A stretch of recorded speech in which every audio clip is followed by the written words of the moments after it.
بسم الله الرحمن الرحيم الذي له ملك السماوات والأرض والله على كل شيء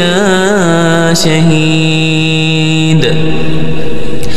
إن الذين فتنوا المؤمنين والمؤمنات ثم لم يتوبوا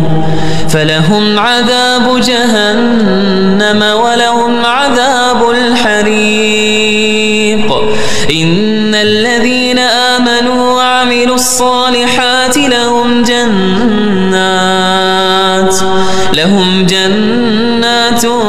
تجري من تحتها الأنهار ذلك الفوز الكبير إن بطش ربك لشديد